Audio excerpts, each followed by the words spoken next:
ഈ പത്രത്തിൽ പരസ്യം കിടക്കുന്നു, ഭൂമി വിൽക്കാനുണ്ടെന്ന്. ഭൂമി വിൽക്കാനുണ്ടെന്നോ? ചിലപ്പം ദൈവത്തിന്റെ പരസ്യമായിരിക്കും. പക്ഷെ ആര് വാങ്ങും? ചെകുത്താൻ കൊടികുത്തിയിരിക്കുവല്ലേ. ഭൂമി ദൈവം പണയം വെച്ചിരിക്കുക. വേണ്ട, പണയം വെച്ച ഭൂമി ലേലം ചെയ്യുന്നുവെന്ന് ഭൂപണയ ബാങ്കിന്റെ പരസ്യമുണ്ട്. ചേട്ടാ, ഭൂമി എന്ന് പറഞ്ഞാ ഈ മണ്ണെന്നാ, അത് ആൾക്കാര് പണയം വെക്കും.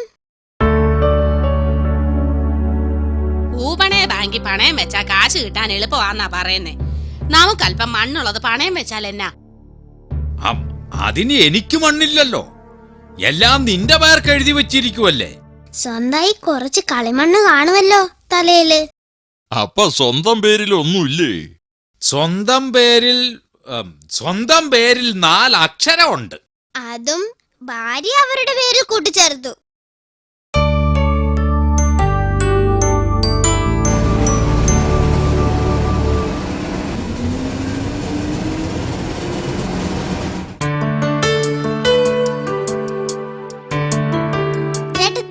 ചേട്ടൻ രാവിലെ എങ്ങോട്ടാ ബസ്സിൽ കയറി പോയത്?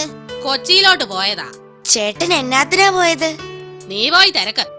സൂക്ഷിക്കണേ ചേട്ടത്തി, കൊച്ചി കണ്ടവൻ അച്ചി വേണ്ടെന്നാ.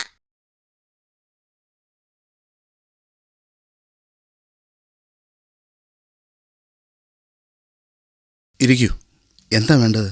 ഇവിടെ മണ്ണ് പണയം വെച്ച് കാശു കൊടുക്കുമെന്ന് കേട്ടു. ശരിയാണ്, ഞങ്ങളുടെ ക്രയവിക്രയം തന്നെ ഭൂമിയുമായി ബന്ധപ്പെട്ടാണ്. ആട്ടെ, എവിടെയാണ് മണ്ണുള്ളത്? എറണാകുളത്ത് MG റോഡിലെ മണ്ണിനിപ്പോ എന്തു വില മതിക്കും? MG റോഡിലെ മണ്ണോ? അവിടെ ഒരടി മണ്ണിന് സർക്കാർ തിട്ടപ്പെടുത്തിയ വില 1 ലക്ഷമാണ്.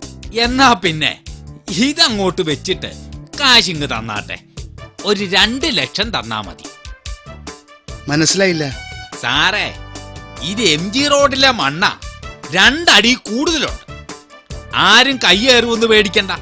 സാർ ഇതെടുത്ത് ഷെയ്പ്പിനകത്തോട്ട് വെച്ചാട്ടെ.